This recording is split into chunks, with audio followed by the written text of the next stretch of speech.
मैं हूं धर्मवीर सिंह देओल और आप सबका इस YouTube चैनल पे बहुत बहुत स्वागत करता हूं। दोस्तों, आज की इस वीडियो में हम बात करेंगे हरप्रीत कौर जी के बारे में, जिन्हें रिसेंटली ऑस्ट्रेलिया का टूरिस्ट वीज़ा मिला है, वो भी 2 रिफ्यूज़ल्स के बाद।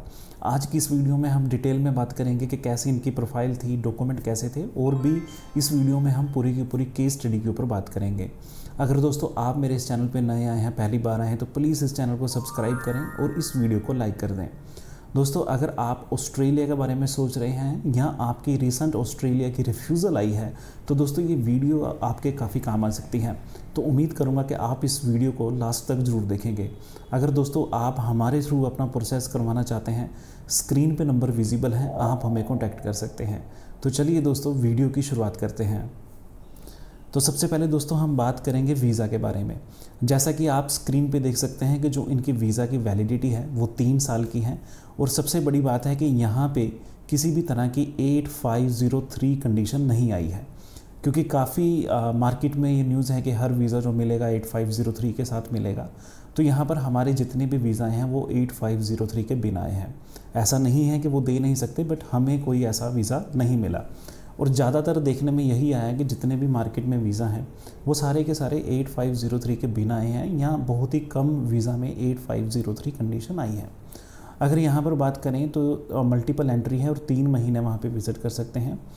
बाकी दोस्तों इनका जो ईयर ऑफ बर्थ है वो 1995 है। बाकी जो हमने इनकी की डिटेल्स हैं वो हाइड कर रखी हैं। तो आज की इस वीडियो में हम इनकी प्रोफाइल के बारे में बात करेंगे। इनकी जो पुरानी रिफ्यूज़ल आई थी उसके बारे में भी बात करेंगे। डॉक्यूमेंट्स के बारे में बात करेंगे कि कौन कौन से डॉक्यूमेंट हमने यहाँ पे सबमिट किए। एम्प्लॉयमेंट डिटेल्स के बारे में बात करेंगे कि ये क्या काम करते हैं, किस चीज़ का बिजनेस करते हैं। ट्रैवल आइटनरी और कवर लेटर के बारे में भी हम यहाँ पे बात करेंगे। और वीडियो के लास्ट में मैं आपको कुछ टिप्स दूँगा जिन्हें फॉलो करके आप अपना वीज़ा हासिल कर सकते हैं। दोस्तों, अगर हम प्रोफाइल की बात करें तो जैसे मैंने कहा कि इनका जो ईयर ऑफ बर्थ है वो 1995 है। अगर कैलकुलेशंस की जाए तो अराउंड 28-29 ईयर इनकी एज बनती है। किसी भी तरह की किसी भी कंट्री की कोई ट्रैवल हिस्ट्री नहीं है, बिल्कुल फ्रेश पासपोर्ट है, अनमैरिड हैं। छोटा सा इनका बिज़नेस है बुटीक का, वो ये जो अम्बाला से हैं तो वहाँ पे ये रन करते हैं। 2 टाइम्स इनकी रिफ्यूज़ल आई थी ऑस्ट्रेलिया की। जो अभी रिसेंट रिफ्यूज़ल है वो 2024 में आई थी, और जो इनकी पहली वाली रिफ्यूज़ल है वो 2022 में आई थी। तो 2 रिफ्यूज़ल हैं इनकी ऑस्ट्रेलिया की। अराउंड अगर जो इनकी पर मंथ अर्निंग की बात करें तो अराउंड 40,000 जो इनका प्रॉफिट है बिजनेस से जो इन्होंने अपने डॉक्यूमेंट्स में दिखाया है। तो ये इनकी बेसिक प्रोफाइल ओवरव्यू है। अब अगर दोस्तों बात करें इनकी पुरानी रिफ्यूज़ल की, तो यहाँ पर देख सकते हैं कि ये रिफ्यूज़ल काफ़ी फ्रेश है। 28 जून 2024 को इन्होंने वीज़ा के लिए अप्लाई किया था, और अराउंड 1 वीक के अंदर अंदर जो इनकी रिफ्यूज़ल आ गई थी। तो बाकी डिटेल सेम है। अगर यहाँ पर बात की जाए कि इन्होंने क्यों जो है रिफ्यूज़ किया है, तो ये इनका जो वीज़ा ऑफिसर ने जो वहाँ पे रिफ्यूज़ल के रीज़न हैं वो बताए हैं। अगर सीधे सीधे लफ्ज़ों में बात की जाए तो फाइनेंशियल कंडीशन को लेके इनकी फ़ाइल रिफ्यूज़ की गई है। स्ट्रॉन्ग टाइज़ को लेके इनकी फ़ाइल रिफ्यूज़ की गई है। पर्पज़ ऑफ विज़िट, और लास्ट में जो इनकी पुरानी एप्लीकेशन थी वो भी उन्होंने गौर की है, और हो सकता है कि शायद उस बेस पे भी इनकी फ़ाइल रिफ्यूज़ की गई हो।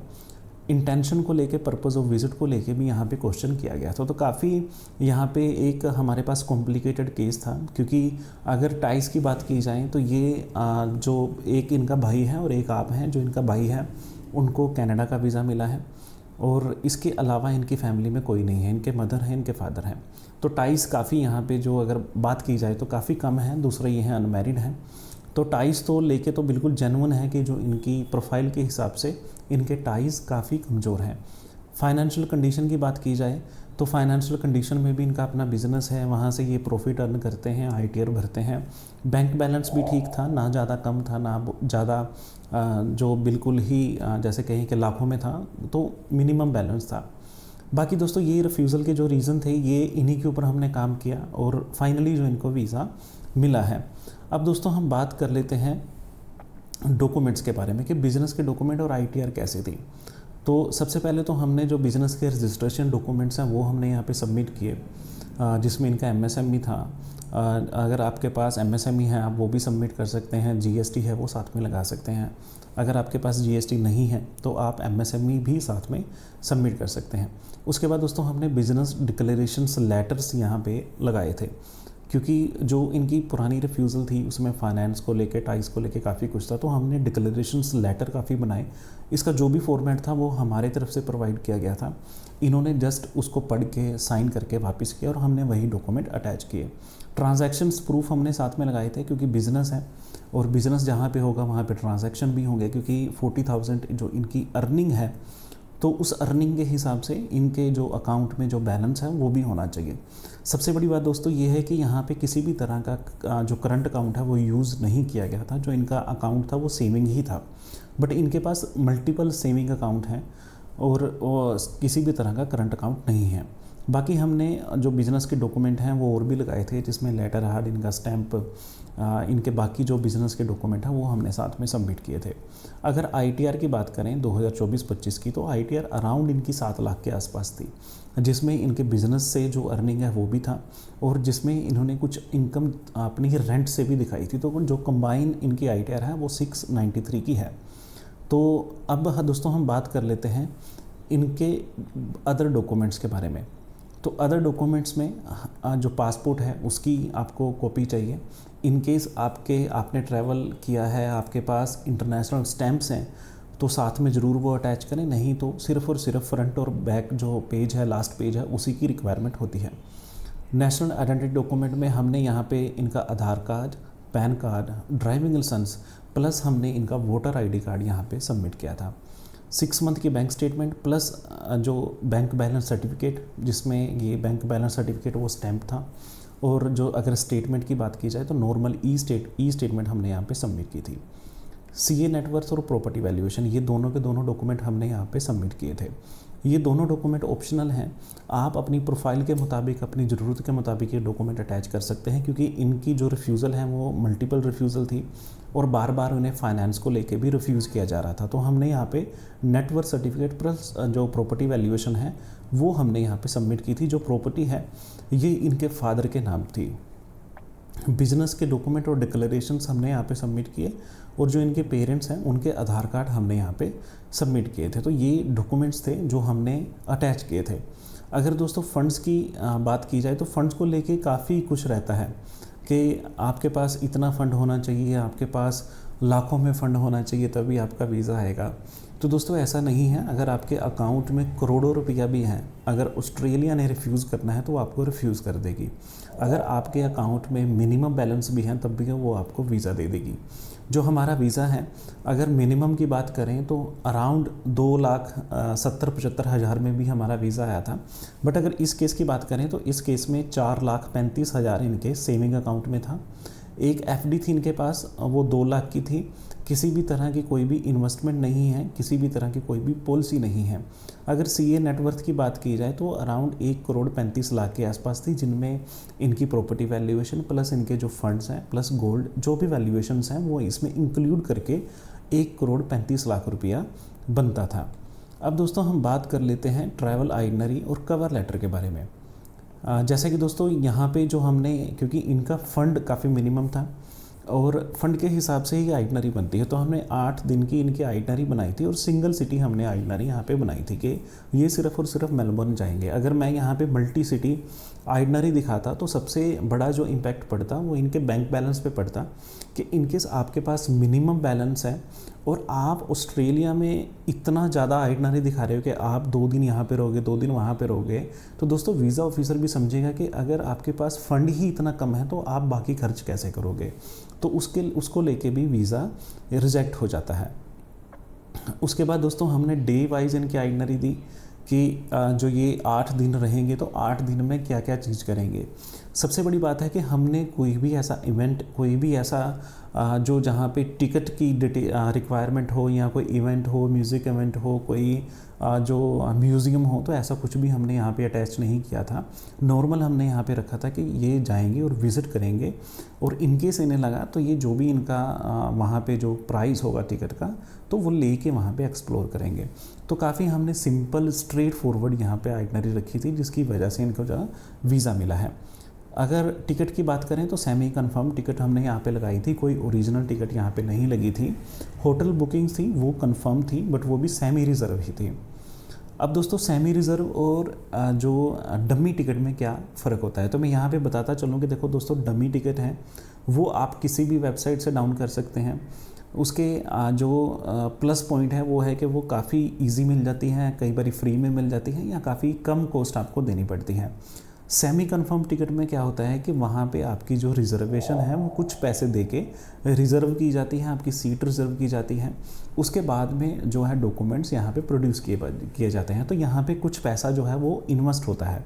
और मोस्ट ऑफ द टाइम जो कंसल्टेंट हैं वो सिर्फ डमी टिकट लगाते हैं। उसके बाद दोस्तों कवर लेटर हमने यहाँ पे डिटेल में बनाया था, और कवर लेटर में जो इनकी प्रोफाइल है, क्योंकि ये काफ़ी यंग हैं, सिंगल हैं, जो इनके पेरेंट्स हैं उनका भी कोई बड़ा बिजनेस नहीं है, तो हमने हर एक डिटेल को कवर लेटर में इनको जो है डिटेल्स दी। उसके बाद में लेटर ऑफ इंटेंट बनाया, क्योंकि इनकी पुरानी रिफ्यूज़ल थी तो जस्टिफिकेशन लेटर बनाया। तो जो लेटर्स हैं, जो जहाँ पे स्पोर्टिंग जो लेटर्स होते हैं वो काफ़ी डिटेल में यहाँ पे बनाए गए थे। अब दोस्तों क्योंकि हर वीडियो में मैं कहता हूँ, चाहे वो कनाडा की हो चाहे ऑस्ट्रेलिया की, आप जब भी कॉपी पेस्ट डॉक्यूमेंट आप यूज़ करोगे, चाहे वो कवर लेटर है, चाहे वो जस्टिफिकेशन है, चाहे वो आइटनरी है, तो दोस्तों वीज़ा ऑफिसर आपकी फ़ाइल को रिफ्यूज़ कर सकता है। क्योंकि नॉर्मली आप एक चीज़ देखो, आपकी सिर्फ एक प्रोफाइल है, बट वीज़ा ऑफिसर के पास तो हज़ारों फाइलें होती हैं। अगर वो आपकी प्रोफाइल को यूनिक तरीके से देखेगा तो उसको भी इंटरेस्ट आएगा आपकी फ़ाइल को पढ़ने में, और वहाँ पे चांसेस होते हैं कि आपका जो वीज़ा है वो आ सकता है। तो दोस्तों अब हम बात कर लेते हैं कि अगर जो आपकी एज अराउंड 29, 30, 31, 27 ईयर के बीच में है, तो कुछ टिप्स देने वाला हूँ, उन्हें ज़रूर फॉलो करो। तो अगर ट्रेंड की बात की जाए तो ट्रेंड इन दिनों ऑस्ट्रेलिया का काफ़ी पॉजिटिव है, क्योंकि जो ये वीज़ा है ये काफ़ी न्यू है, काफ़ी रिसेंट है। और ऐसा नहीं है कि ये सिंगल वीज़ा हमें मिला है, इसके साथ हमें 3 वीज़ा ऑस्ट्रेलिया के और मिले थे। तो 1 बाय 1 करके हम उनके बारे में भी बात करेंगे। अगर आपके पास मिनिमम डॉक्यूमेंट है तो आप वीज़ा के लिए अप्लाई कर सकते हैं। मिनिमम डॉक्यूमेंट में आपके पास पासपोर्ट, आपके पास Aadhaar card, PAN card, bank balance, आप जो भी काम करते हैं, अगर बिजनेस करते हैं तो बिजनेस के डॉक्यूमेंट, अगर जॉब करते हैं तो जॉब के डॉक्यूमेंट होने चाहिए। अगर दोस्तों आप रिफ्यूज़ल से डरते हो तो आप किसी भी कंट्री के लिए अप्लाई आपको नहीं करना चाहिए, क्योंकि अगर इसी वीज़ा की बात करें तो 2 रिफ्यूज़ल थी। क्योंकि जो इनका पहली रिफ्यूज़ल थी, इनकी ऑस्ट्रेलिया से फ़ाइल जो है वो सबमिट की गई थी। उसके बाद दूसरा इन्होंने अम्बाला से फ़ाइल सबमिट करवाई थी, तो लोकल कंसल्टेंट थे। जो पहली फ़ाइल थी, इनके कोई रिलेटिव है वहाँ पे, तो उन्होंने सबमिट करवाई थी। और सबसे बड़ी बात है कि हमने इस फाइल में किसी भी तरह की कोई भी जो इन्विटेशन या किसी भी तरह का कोई स्पॉन्सर डॉक्यूमेंट यूज़ नहीं किया गया। ये प्योरली जो है वो होटल बुकिंग पे ही वीज़ा आया है। जस्टिफिकेशन लेटर जो है वो काफ़ी इंपॉर्टेंट होती हैं इनकेस आपकी रिफ्यूज़ल है, क्योंकि देखो वीज़ा ऑफिसर आपकी फ़ाइल को रिफ्यूज़ करता है, उसके बाद में आपने जस्टिफिकेशन लेटर में ही उन रिफ्यूज़ल का आंसर देना होता है कि आपने ये पॉइंट निकाले हैं, बट मेरे पास जो मेरा आंसर है वो ये है। और वीज़ा ऑफिसर को अगर आप 1 बाय 1 करके अपना आंसर देते हैं तो वहाँ पे आपके चांस होते हैं कि आपको जो वीज़ा मिले। ऑस्ट्रेलिया का वीज़ा दोस्तों अगर आपकी 1 रिफ्यूज़ल है, अगर आपकी 2 रिफ्यूज़ल हैं, तब भी वीज़ा आ सकता है। बट एक चीज़ आपने ध्यान रखनी है कि जो आपकी फ़्रेश फाइल है वो आपकी रिफ्यूज़ल के बाद उसमें वीज़ा के चांसेस कम हो जाते हैं। अब दोस्तों आप हमेशा अपने जो आपके कंसल्टेंट हैं उन्हें हमेशा एक एक्यूरेट इन्फॉर्मेशन दें और एक अच्छी क्वालिटी के डॉक्यूमेंट ही हमेशा उन्हें भेजें, क्योंकि अगर आपके जो डॉक्यूमेंट हैं वो क्लियर होंगे, विजिबल होंगे, ब्लर नहीं होंगे, या आपकी जो प्रोफाइल है वो बिल्कुल अपने जो आपके जो कंसल्टेंट हैं उन्हें समझ आएगी, तो वहाँ पे ज़्यादा चांस होंगे कि आपका कंसल्टेंट आपकी प्रोफाइल को एक अच्छी तरह प्रेजेंट कर सकेगा और जिससे आपका जो वीज़ा है वो आपको मिल सकेगा। अब दोस्तों सबसे बड़ी बात है कि ट्रैवल हिस्ट्री या किसी भी तरह की आपको किसी भी फॉरेन कंट्री में जो विज़िट करके ऑस्ट्रेलिया का वीज़ा लगाने की ज़रूरत नहीं है। ऑस्ट्रेलिया जो कंट्री है इसमें आप फ्रेश पासपोर्ट पे भी वीज़ा अप्लाई कर सकते हैं, क्योंकि जो ट्रैवल हिस्ट्री है वो ना तो नेगेटिव इम्पैक्ट डालती है ना पॉजिटिव इम्पैक्ट डालती है। तो दोस्तों ये टिप्स हैं होपफुली आपको ये टिप्स अच्छी लगी होंगी, आपको ये वीडियो अच्छी लगी होगी। तो इनकेस आप हमारे थ्रू अपना प्रोसेस करवाना चाहते हैं तो स्क्रीन पे नंबर विजिबल है, आप हमें कॉन्टैक्ट कर सकते हैं। दोस्तों एक बात मैं यहाँ पे आपको बताता चलूँ कि इनकेस आप किसी भी कंसल्टेंट से काम करवाते हैं तो उन्हें आप एक चीज़ का आप श्योरिटी लें कि आपकी जो प्रोफाइल है वो अच्छी तरह प्रिपेयर होगी, आपकी जो फाइल है वो अच्छी तरह प्रेजेंट होगी, क्योंकि कंसल्टेंट का काम यही है। अगर आप इस चीज़ को लेके उन्हें फ़ाइल देते हैं कि वो आपको कह रहे हैं कि हम आपको 100% वीज़ा देंगे, या वो कह रहे हैं कि जी हम आपको जो वीज़ा है वो कन्वर्ट करा के देंगे, दोस्तों ऐसा नहीं होता। अगर आप खुद भी वीज़ा अप्लाई करेंगे तो आपके ज़्यादा चांसेस होंगे वीज़ा आने के। उम्मीद करूँगा ये वीडियो आपको अच्छी लगी होगी, इन्फॉर्मेटिव लगी होगी, और आप मेरे चैनल को सब्सक्राइब भी ज़रूर करेंगे। तो चलिए दोस्तों, आज की इस वीडियो में इतना ही, मिलते हैं अगली वीडियो में।